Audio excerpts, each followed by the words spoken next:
Hi, Gopi Society. Welcome, welcome. I'm going to let everybody come on. And I am more than excited about this topic today, tonight. This is really exciting for me. I'm going to share why very soon, but welcome to everyone for coming on. I am so glad. And tonight we are going to be talking about how do we empower the kids that are home this summer.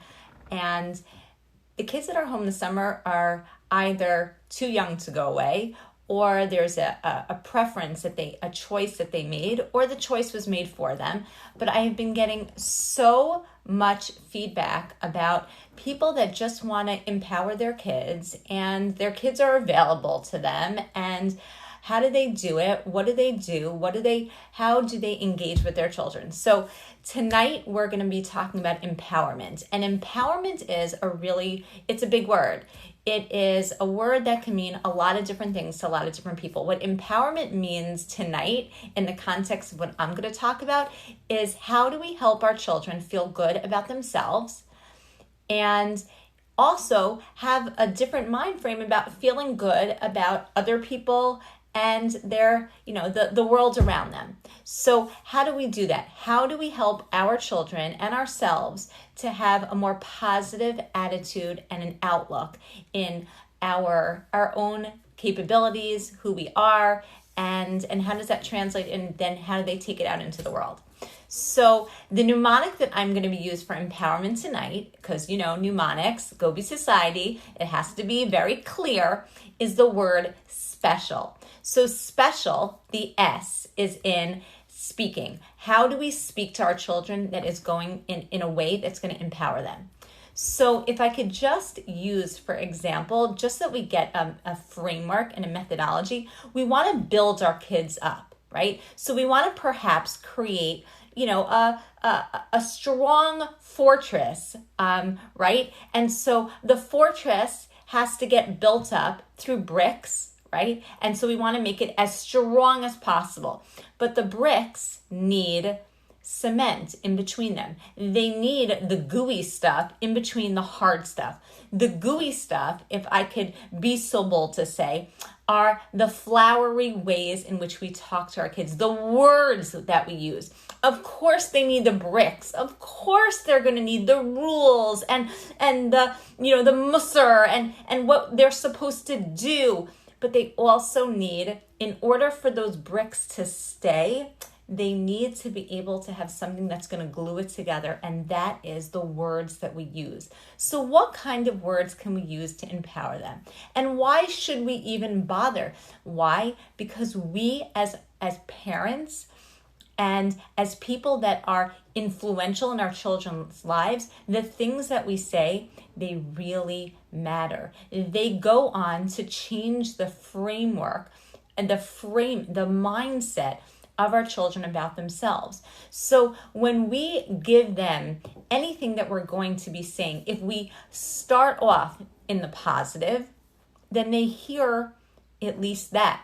They might not even agree with the rest of what we're saying, but at least we were able to leave something in their camp that allows them to feel like, oh, somebody cares. Oh, someone is saying something positive.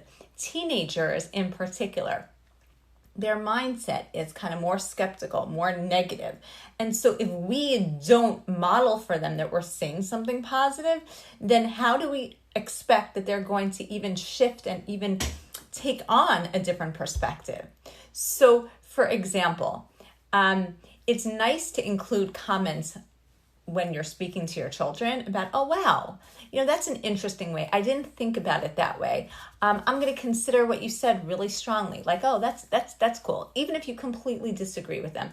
Or, I just learned something new about you today. I did not know how strongly you felt about whatever. Oh, it's interesting. I just learned something new. When you say things that are not judgmental, we don't want to always send judgment to our children. We want to also be more factually based, more observing. We want to observe that's an interesting way. I didn't see it that way. Or that's an interesting outfit. I didn't, I want to put those two things together. That's so creative. You don't have to agree with them and you don't have to lie to them. but the words that you use are literally the glue that holds things together. And it is definitely true that the mindset that people have is so important. And for us to be able to change that mindset, we have to be able to, again, express ourselves in such a way that we can be heard. They had a really interesting anecdote was told to me that when King Louis, when he was taken and he was captured, and they wanted to take away the monarchy from him, and they wanted to make sure that that no one, that his whole reign would go down, and they didn't necessarily. So they had a child of his, and they said, you know what?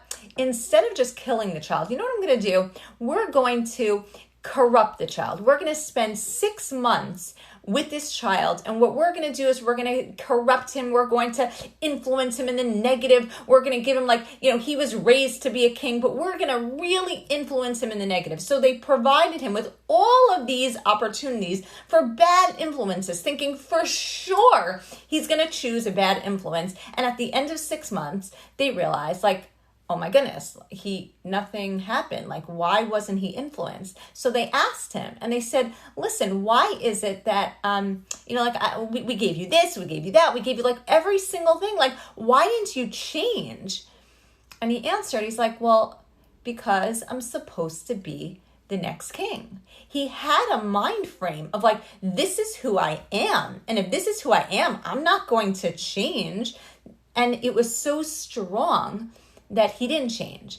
And I think that for our children, if we're feeling that they don't feel good about themselves, or that they have a different type of mind frame, or we're not sure because they're too young, or they're just so teenage-like and so, irritated and irritable, but if we want to ensure that they can reach their highest potential, then we have to be influential, and we have to make an effort to be sure that their mindset about who they are is strong and is whole and is worthwhile and is worth something. And that will allow them to accomplish so much more than any of the mussar and all of the stuff that we tell them, and the moral correct and all that stuff. That is not as valuable as them having a good feeling about themselves, having the mindset that is healthy about themselves, and the mindset that the world is also a positive place.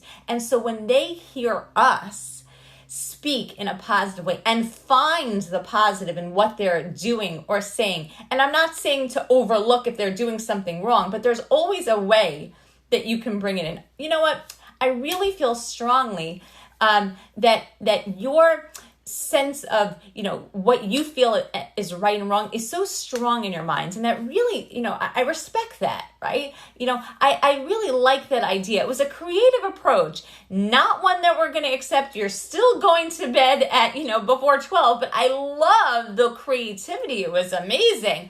That is really important. And that is in the way that we speak to them. There's always a way to frame something in the positive, and it behooves us to really do that. Now comes the P. The P is preference, okay? So preferences. When we're empowering, parents ask me all the time, okay, so I have free time. There's time after camp. What should I do with my kid, right? And my answer to that is, why are you asking me, right? What is your child's preference? What does your child like to do? If we know that, then I can creatively help you, but you have to look in a little bit further and find what does your child like? So let's say your child is a bookworm and really likes books. Well, then I can creatively help you to flesh out how you're going to spend time with your child, how we're going to create, a reading club, how we can create, a talking, how we can build on Harry Potter. There's definitely ways in which we can build on their preference. But if you're going to empower your child with activity and doing something and really showing them that they matter, then their preferences have to come into the equation. You want to walk into their world, and through that, they feel really good about themselves, as opposed to you saying, come into my world. Now, it's nice to invite them, don't get me wrong, but it by no means is as empowering as saying, I want to head into yours. My patient was telling me actually that on Friday night, while they were, singing something together at the table, the mom started to sing using one of the melodies in something that one of the children, there were two children home, one of the children liked. And this child, who wasn't feeling so great and was kind of getting irritated, she saw the power just of that little tune. And the mom was a little bit off key and it didn't go so well. But that daughter felt so empowered. She was like, oh my goodness, at the table, you chose my melody.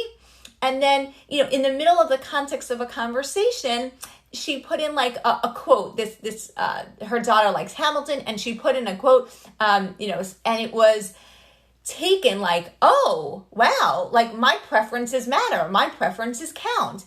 And I can tell you that goes a long way in empowering. Now, of course, if you want your child to be learning a certain thing, yes, you can try to engage them and ask them if they want to do it. But at the end of the day, if we're talking about empowerment, if your goal is empowerment, then you want to walk into their shoes and you want to figure out what they want to do. And through that, they're going to feel a lot better about themselves. Now, there are a lot of kids who did not go to camp this summer. And kids didn't go to camp for a variety of reasons. And one of the big things that I got in terms of the feedback before this live is, how do I empower the child that didn't go to camp? So if the child didn't go to camp because they weren't feeling like, they were too nervous and they were scared, right? And so, we're entering into that child's world. What are we going to do to pull them out, to make them feel better about themselves? So perhaps, you are going to create a bravery club. And every day you guys are going to do a dare, or you're going to do something fun to suggest, I understand that you weren't feeling good about yourself because you felt like you couldn't do it, but that's okay, because you are going to be, I understand, I'm seeing your preference. I'm seeing what you really want. And we're going to do a brave thing. We're going to do a dare to kind of build back up that level of feeling that you had. Or if you are not exactly the sporty type, and the reason that you didn't go to camp was really because you just felt like it was too many activities, then you are going to do the anti-sport club. And every night, there's going to be another kind of building activity or something else that's going to make the child feel like, you really hear me. You really understand what's in my heart, my preference. And through that, it is very empowering for a child to be like, you really got it. You understand what I like, and you're okay with it, and so I can be okay with it. That is really helpful. Okay, now comes the E, okay? So the E is, and this is something you're going to hear a lot from me all the time, is efforts on the behalf of someone else, doing something to be helpful. Because if your child feels that they're helpful, and all the research shows when you go outside of your own self-centeredness, and not in not in a judgment, people are supposed to be self-centered. If we're supposed to watch over and care about ourselves, for sure. But the research shows, and this is something to be true, that when you think about somebody else, you're thinking less about your own self and your own problems, and it's distracting, and it also is very helpful when you help somebody else. There's a concrete way that you have done something in the world that really feels good. So for example, let's say, your child is into reading books, right? And I love, there's a curatedbooks.com, which is an amazing, amazing website. Every month, 4 books come, and they're books that are really basically what your child prefers. You kind of, type in what the preferences are, etc., etc. And then your child gets 4 books to read. So considering your child could take all 4 books and you can do something really lovely with all 4 books, or you could have from the 4 books, your child can take 3 of them, and 1 of them can be used and given to somebody else, right? Or your child can do some random act of kindness to somebody in the family without anybody knowing. And it could be something that you guys have together. Like, okay, so, before breakfast, your child is the one to bring the milk to the table, right? Random act. No one's going to know, but you and him or you and her can wink at each other like, woohoo, very nice, right? Or, you could give a compliment. Your child can give a random compliment to somebody in the family. Something, or could be helpful to help the mother set the table, or, make somebody else's bed, how funny, the child leaves and then comes back like, oh my goodness, like, how did my bed get made? Where did that come from? Something, again, looking for to be helpful to somebody else, right? The efforts that you make to help somebody else really go a long way. They empower the child. They're just a nice sense of empowerment that also helps the world. And I think in that way, as parents, we want our child to be less self-centered, right? We want in general that when a child should be able to have a balance in what's important to them and what is less important to them. And so if a child, for example, it's all about the grades, so that is a wonderful thing, but the centeredness that you put on just the grades is not healthy, right? Because it then it takes away from the intensity of it, is too much for a focus that is not as powerful as the important focus of, effort and truth and helpfulness and resiliency and, all the things that could last. And those could be, in spades, like, be as loyal as you possibly can. But just to care about a grade, or just to care about a particular friendship, or just to care about looks or something that's tangible, those things are never going to lead to fullest satisfaction, and they take away a balance from the child. So if the child can be, very centered on themselves, which is fine, but then kind of to balance it out by being helpful to somebody else, that really goes a long way, and that really makes them feel good. It makes you feel good, and it's definitely something that is empowering. Okay, so that's the E. Now comes the C. The C is consistency. One and dones, as I like to call it, are good in a variety of other ways, right? We know the social skill. You don't overly ask for something. You don't make a big deal about over and over and over about something. Why? Because it's irritating to other people. One and done. When it comes to empowerment, when it comes to a relationship, when it comes to showing your child that you're putting your money where your mouth is, that you really care about this, that this is valuable and meaningful to you, it is really important that you are consistent. So it does not matter what it is, as long as it can be in a consistent way that you can kind of draw from it in a consistent way. That's what really matters. And towards that end, again, I had mentioned one website, but there are a few websites that I found to be really cute, and the helpfulness of them is that they come once a month and you have it, and then you can, you don't have to remember necessarily. And what you could do is you can start off. So for example, going back to preferences, right? So let's say your child really likes cooking. You see that they, that when you're able to do cupcake making, or when you're in the kitchen, they want to join. And, when you're baking challah, they're like already there. And, you can just get a feel that your child likes cooking, right? So there is a website, okay, radish.com. Let's just say. And radish.com is really interesting because it sends on a monthly basis, once a month, a box filled with different types of cuisine from different parts of the world. And the good news is they don't send the actual food, but they send a tool and they send a flag and they send a card and cute little different things. And the cool thing about it is that for kosher, they have, and for vegan and for gluten-free, they have a different variety of options. So they have substitutions. So you can substitute. So number one, they don't send food, which is good. Number two is they send a substitution that you can use any which way you want.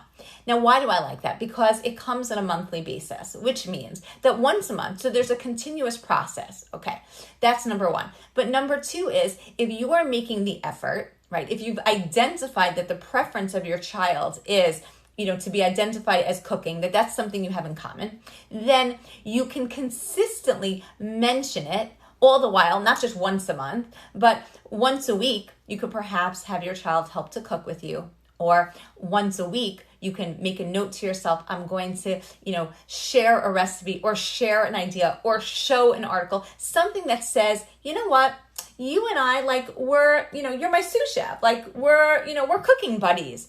It's the connection, but the connection is not just that once a month the box comes and okay, so now for the next month I don't have to mention it. It's really important to know that the consistency of it is important. If you and your child are in a book club, right? So once a week or twice a week, you could, have a discussion about, how's the book going, right? But then if you're reading something else, you can just make an inference. You know what? I'm reading this book. It's not, it's not half as exciting as the book that we're reading together, but just wanted you to know, my reading buddy, that I'm reading that, right? Or, if you know that your child and you are playing a game together, then you can make a reference of it. Yeah, you know what? Remember when we were playing that? At least once a week, twice a day, there has to be that continuity. If you're taking on the idea of empowerment, then it's just about the continuity, and it doesn't cost any money, and it really doesn't it's not such a big deal and an effort, but it matters because the continuity of it suggests that it's on your mind and that you care. And when you care, then it really, it's important. I know someone who loves music. So what does the mom do? So once a week, she introduces a new song that she likes, or mentions, you know what, can you listen to this with me? I just really love it. So she took Bracha Jaffe, because of course, Bracha Jaffe's music is amazing. And she listened to it with her daughter. And okay, so then they listened to it. So she made a mental note. So one day it's going to be listening to the music. Then it was, you know what, I heard this, I saw this, this other, this new thing is coming out, or I saw this live production that noticed, she just keeps mentioning it. And then her daughter's very musical, then they try to play it on the piano. It's kind of like she has this rotation, that it's a continuous process that allows the child to feel like it's not one and done. My mother actually cares. And when she cares, even if it's corny, even if it's it's not something that's so relevant to her life, it's not changing anything major, but it really makes a difference. And the difference goes such a long way. So there's the continuity. There happens to be a book that I really think that is great in terms of continuity, because we're not all so creative. We can't all think of all these ideas. So the more that we have stuff to actually bring it out, the easier it is. But there's a concept. This is called Mom and Me. And I like it a lot, and I'll tell you why. Because what it does is it's a journal that on one side is drawing for a kid, and the other side is drawing for a parent. And it allows for there to be, so let's say they do it once a week. Let's say they do it every day. It's just something that they could do in a consistent way. It's in a book. It's really easy. It's drawing. It's basically drawing. They're both drawing, but they're drawing something in a consistent, continuous way. And so it gives it more value, and it is very empowering for a child to be part of something like that. Now, every age is different, right? So there's some ages that, and parents that say to me, okay, that's very nice, but I can't even get my kid to start. okay, so, of course, if they were willing to do this, it would be wonderful. Like, what do I do even to start off a consistent process? Like, my child is just like not having it. So I actually had this with a patient of mine last week. This patient, this kid is like so impulsive and just like moving all around and has a very difficult time like controlling their impulses. And we decided together like karate would be great. And this kid like is into, fighting and all that kind of stuff. Like it's a great match. Like karate would be great. And the mom's like, yeah. I mentioned it and there's no way, like there is no way that my child is going to be doing karate. Like it's not happening.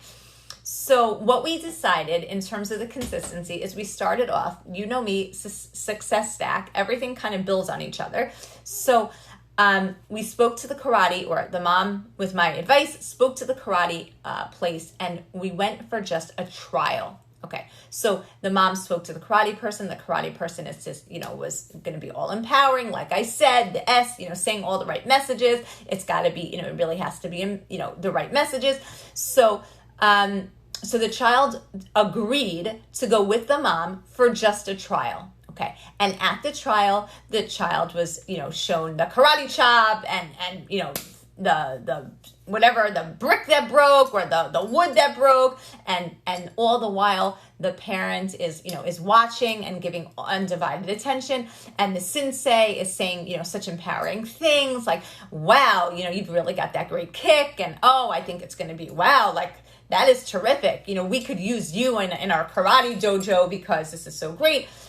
And the child ultimately felt like all of these empowering, really great messages, definitely, the sensei didn't need this live.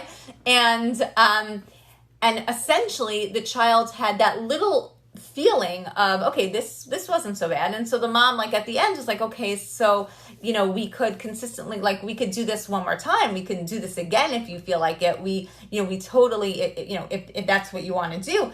But like this feeling that you have, this could continue. This can be a consistent thing. You just have to, try it, perhaps, one more time with the sensei. And the child signed up on the dotted line, wants to do it again. I don't know again, how it's going to be. I suggested maybe to do one more individual trial run, but essentially the consistency of it, when the child thought and was presented with the idea, you could have this a lot, you could have this more, on your own terms, of course. It was something that really was powerful, and you could see that the wheels were turning. Like it was just something that the child was like, I'll have this. This is definitely what I want. So consistency is definitely something that is important. Okay. The I is involving in the decisions. There is nothing that I can think of that is more empowering than when a parent says to a child, okay, so, I'll go with your idea. Like, what was it that you wanted to do? Like, what now, you guys have heard from me before, but I'm going to say it again, that there are 3 sizes to a problem. There's a small problem, a middle-sized problem, and a large problem. A small problem is a problem that you handle by yourself. A middle-sized problem is you tried to handle it by yourself. It didn't go the way that you wanted. You can't come up with an answer, so then you ask for help. And ultimately, if your help can't do it, and the help could be a friend, the help can be a peer, the help can be a spouse, the help could be another kid. And then if that doesn't go well, then you ask for additional help from a professional or somebody who is, has more capability to be able to help. If you go and you skip over the efforts for your child to make by themselves and just go right into solving the problem and smoothing out, all of the issues, that's not exactly empowering. What's empowering is when you say to them, okay, so what have you got? Like, let's go with your idea. Now, not every child is going to know exactly what to do, and that's hard. And especially if your child is just not one of those come up with ideas, you can A, give them more time, right? B, ensure them that whatever it is, like it's fine and you're going to try it, right? So, let's go with your idea. Let's see how it works. Or you could give them multiple choice. You can offer them a couple of options, but ultimately when they're like, no, you choose, mom, or I don't know, like, you tell me what to do. Or, when the teen is like, yeah, whatever, like, you're going to tell me what to do anyway, Ma. It's like, you might as well just say, don't take that hook. No, no, no. And allow them to try. And when they do, reflect with them and be like, you know what? This was a really great suggestion. I'm sorry it didn't work. Sometimes these things don't work out exactly how we planned. What else have you got? Like, it was great. Like, I loved your idea. Let's try again, right? Like, your idea was really, really good, to leave all the windows open in the car to, while it was raining because, so that we could get some air because it was stuffy, but we're all rained on. So that, that didn't work out so well. What else have you got? Right? So you and I both know that was not a really great idea. It wasn't the best idea to allow them to make that decision to have the windows down. But it was really, really powerful because even though it was an absurd idea, by allowing them to choose, by allowing them to go through all of the motions of what it means, then essentially what they were able to do is then they were able to feel really good. And so when they try, they'll try again. Otherwise they won't, right? It was really interesting. I had a patient who is by far like a real sore loser. Can't play games unless, ensured that he is absolutely going to win. Every time, I ask him, so, do you want, should I play, how should I play? Should I play hard? Should I play easy? Should I play? And he looks at me, he's like, of course you should play easy because I have to win, right? It's like, and essentially we were working on the idea of, okay, so really, crying at the end of every game, or, this is not realistic. Like you can ask me to play really easy in here, but like your friends, they're not playing really easy. What are we going to do? And for those of you who know me, there is a lot of candy in my office, and especially crybabies, because that is my number one candy of choice. I can eat lots of them, lots and lots of them. I do. But the interesting thing about the crybaby is that it's really sour. And for those kids who are sore losers, it's really appropriate because he's been called a crybaby. So he and I came up with this idea. He it was his basic idea, which is before every game, you're going to take 3 crybabies. I think he said maybe 5 crybabies. I think I negotiated with him maybe 3.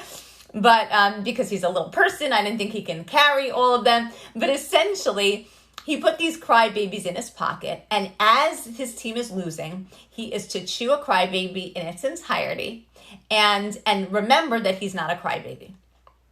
Okay, so we did that, and somebody else would have been like, okay, so you're going to take deep breaths, and this is what you're going to do. Remember to think. It's just a game. No. It was all about the candy, and it was all about the idea, and it was, it came, I guess, hypothetically, whatever, theoretically from him.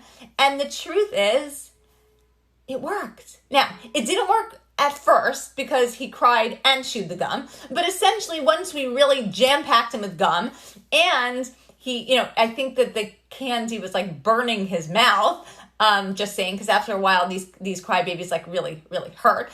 It was amazing. And it was like, it was his idea. That was it. Now, it wouldn't matter if the kid had the idea of, like, why don't I just sprinkle some, give me some of your sand from your office and I'll sprinkle that magic sand on my hand. And, like, okay, let's try it. Let's see. And let's see, right? Another child, actually, she has a really difficult time sleeping through the night. And she told her mom, you know what, here's what we're going to do. Yeah, I spoke with Dr. B, and I'm going to tonight, I'm only going to, I can come into your room. I go to bed at 9, starting at 10. And then every couple of days, it'll be 11, and then 12, and then 1, and then we'll do it like that. And that way I could do it. So the mom at first was like, she looked at me, and I was like, She's like, oh, okay, we'll try it. And I said, yeah, you know what? This is your idea. We're going to try it this way. And I can tell you, it actually worked. Now, the mom was all at first disappointed. What do you mean? Like, it's going to start at 10 o'clock? Like, that's going to be my night? My night's going to be she's sleeping in my bed starting at 10? Like, this is ridiculous. But I said, no. Let's go with what the child came up with. Let's just see. Let's empower the child to know. Now, some adjustments are going to have to be made, but if a child is feeling empowered because you let them speak and you let them try, then it really, really goes a long way. And that is much more valuable than just coming up with the immediate solution, which I could just tell you, you know what, we're adults, we don't always have the miraculous answer that our child would appreciate and really like. And so it's better for us to be able to have their input than in if our goal is empowerment. Okay, the A is acceptance. Okay, so we have to start to take a look at our children for what they are and not for what they're not. Why? Because isn't that what we want them to do? Isn't it what we want? We want them to be like, I feel good about myself. I believe in myself. So like, if we're not really believing in them and we really want them to be somebody else, then this isn't going to work. And how do we do that? We have to take a look at what they are. So the first thing that, I oftentimes suggest to parents is to take a look in the mirror and just to say, am I acting in a way that I would want someone to act to me, right? Like, I happen to enjoy the art of shopping. If somebody told me, like, I'm sorry, Chassi, like, I think that is just a really shallow thing. Like, that's so materialistic. Like, don't like that. Don't enjoy that. I'd be like, that's not cool. Like, that's not nice. Like, whoa, So towards that end, one of the things that I oftentimes suggest to parents to get are these stickers. Handle with care, fragile, thank you. And I ask them to put them in certain strategic places that are going to remind parents that your kids are, they're fragile. Their egos are fragile, and some of the things that they enjoy are fragile too. So I had this mom who came into the office and she's like, listen, every one of my children they're born athletic. My husband is like a jock beyond. All of my brothers are really, really athletic. So sports are really important. Like, it's not that it's just, first of all, they're just naturally good at it. And second of all, like, it's the nature, it's like the fabric of our family. So I have one of my sons, he's really not athletic. And so good news, like, I hide his Lego. I only allow him to play with it, on certain occasions. And I really include him. I make sure that he's on a good team. I make sure that my husband is the coach. Like, we're really doing everything that we can because, because he just doesn't know it yet, but he's really going to enjoy sports. And not only that, like, he didn't want to go to camp because he really doesn't like sports. But but she's convinced, or she was convinced that it would be a great idea for him to, practice with a coach. And she hides the Lego, only giving it to him under certain circumstances. And, her husband is the coach of all the teams, like, to really empower him. And I was thinking, and I told her, I said, I don't know that that's empowering. I think that, listen, that's a skill if you want him to develop. And it's nice that he probably has a great capability and he has a great, but no, like, that's not acceptance. That, I don't know what that is. That's, that's not empowering. And so maybe it would be more helpful to empower him through accepting who and what he is. And we work towards a compromise, actually, in that he is an amazing, amazing, amazing Lego builder. And what he started to build was a baseball stadium. And at the end of doing the baseball stadium, because he felt so good about the baseball stadium, he didn't mind, and he kind of felt okay about going to then play baseball. And, and we use the imagery and we use a lot of the baseball stuff in order to get, both things accomplished. So he was able to talk about it. Everyone in the family, he showed it to everybody. He then subsequently, by the way, he also did a football stadium. And as he's doing those things, he was feeling way better about the sports. And he does have a natural ability because the family really, they're very athletic. But what it did was it allowed for there to be an acceptance, I guess on both ends. But through that acceptance, he felt good about himself. And when he felt good about himself, he was able to then allow himself to then play and be happy, and that acceptance really went a long way. There are some really, really cute websites that allow, by the way, for children to be able to explore parts of themselves that parents can hopefully accept and understand. So one of my favorites is Kiwi Co. And what's good about it is that you have the opportunity to be able to choose from art or science or creativity, or like there are all these different boxes that come in a once a month thing. I think it's like anywhere from $16 to like $24 a month. And it comes in a box, and you can do it with your child, and it allows for you to accept what they like in a really nice way, and perhaps even do it along with them. But for children whose parents are, let's say, not artistic or not creative, or, kind of organically like moving in a different direction, this says, you know what? I accept for who and what you are, and that's cool, and that's fine. As I was saying before, not every child who is home for the summer is home for a reason that the parents even accept, right? Like, if they were I heard a lot from parents, like, you know what? I just wanted an empty house. Like, it would be much, much easier for me. Like, why couldn't she just go to sleepaway camp? Like, it was just for 1 month. It would have been fine. All her friends are going. And then there was the acceptance of like, wait a second, so she didn't. So instead of making her feel worse about it for whatever reason, like, let's accept it. Let's build on it. Let's allow it into the home in a way that is going to build her up, not bring her down. So for example, if the child felt like, you know what, it was too far away from home. I didn't feel like I had, enough friends or enough comfort to be able to do it. Or, I like my bed and I like my comfort. I had this patient whose parents were like, no, go up to sleepaway camp, and it's a wilderness program. And she's like, no. Do you understand? Like, I'm a high maintenance girl. Like, this is not me. And the parents like, no, you could do it. Come on. Don't be so. Not the don't be so, but instead I said, no. Let's turn that around. You're going to have, youth hostel, camp youth hostel for the summer. And it's going to be funny. Like, you and your kid are going to play it off like, oh my goodness, we're going to really rough it. It's going to be pancakes with no syrup this morning.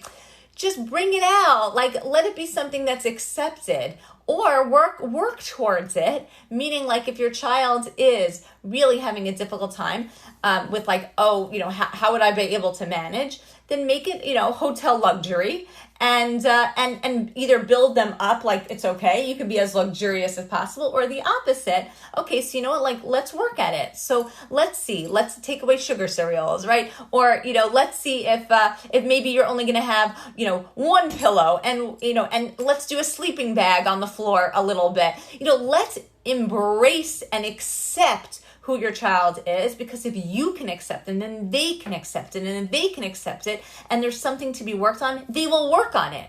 But if they can't accept who they are because you haven't accepted who they are, and it goes back to that same mind frame that we started with, like that King Louis, his kid who like had this mind frame like, I'm a king, I'm only going to be a king. So if your child can't deviate from a negative mindset about themselves and has to be very rigid about who and what they stand for, then that's not going to work long term. So it's better for you and for them to have an acceptance, and the acceptance will lead to a sense of self that then they can see and change up and be who they're going to be. And I think that goes a long way. Okay, so the last part is the L, right? So we did SPECIAL. L for me is my fun, the laughter. There's got to be laughter. Empowerment does not come from a sense of, anxious and intense and parents who fight a wall with a wall. We never fight a wall with a wall. It doesn't work. So if your child needs empowerment, or you want to give them empowerment, and they have, their sense of what is going on, and their opinions, and there's irritation, and there's, there's rigidity, and no, I'm going to do it my way, or just like oh, forget it, it's not going to work anyway. Or just you guys are all stuck. You got to add what I call laughter and live it up. And, I happen to be a more serious person by nature. And so I really do appreciate, and oftentimes I have to read some ideas of what to do to infuse like that element of silliness, because by nature I'm not such a silly person, and perhaps that is why in my office I have several games that are really silly, because by nature I see that there's kind of like that balance. There is a great book, it's an old book, it's called Playful Parenting, and I really recommend it. Why? Because it is something that it goes a very long way in being able to go outside of the typical situation and use playfulness in doing so. Laughter. There was parents that were having a very difficult time with their children at the table, because they wanted their child to use a knife and a fork and a knife and a fork, and it was so important, and every day was the same. So when they were in the office, I said, okay, you know what? Instead of saying, when they get to the table, what I want you to do is, instead of reminding them in like that angry way, and then the meal is ruined and you worked so hard and you're a working mom and you didn't really feel like, having to do, what I want you to do is, when they get to the table, I want you to say to everybody, like, no one, and I mean no one, is to use a knife and fork. I'm giving you like extra sloppy joes because I want as messy as, no knife and fork. No knife and fork. Like, okay, so that was one day. Another day, it was like she literally didn't put on any knives or forks. Another day, she came to the table just, every day until the kids were like, okay, we got the message. Like, you're not being funny anymore. She didn't have to give the message over in the same negative way. And it really made a difference, because ultimately, do they know to use a knife and fork? Yeah. Did she want it? But she couldn't not say anything. And so for her, that was just really important. I happen to really like when we're talking about things that are silly. So particularly when there are issues with picky eating in a family, and it's just, again, there's such anxiety there, and there's so much. Now, I work a lot with kids, with adults, on how to address picky eating, and I'm not saying that this is a cure by any means, but just, again, in clearing the air, in empowering teenagers who, don't feel like having, the same dinner, or, the picky eater. So I love this game. It is called Bean Boozled. Okay. And what it is, and there are different kinds. This is like a pocket one. But essentially there are jelly beans that are good tasting jelly beans and bad tasting jelly beans, and you don't know which one. And what you have to do is you have to choose a jelly bean and eat it. And sometimes you're gonna, and if it's a good one, you get a point. And if it's a bad one, you spit it out and it's disgusting. But again, it's kind of just highlighting, like, let's have some fun. And some of the games that I've recommended, and I will continue to recommend, are those that just allow for the laughter, because laughter and living it up in a way that is just sensitive to the idea that we have a difference of opinion, but laughter goes a long way. It's a good medicine for parents just to kind of take a chill. It's a good medicine for kids to like not feel as threatened. And like I said, not feeling as threatened. And when a child feels like their parents are really trying, they feel empowered. They feel good, right? I love you is a really important thing to say every day, for sure.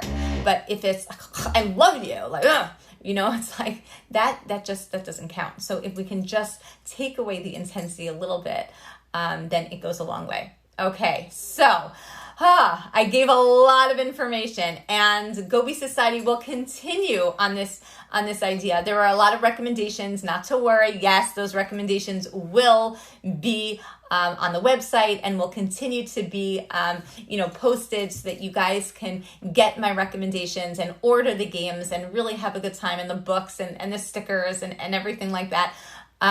So not to worry. And of course, this live will be posted. So I thank everybody for coming. I hope that this was empowering for you, and I hope that it trickles down to your children. So have a great night, everybody, and tune in next time. Looking forward.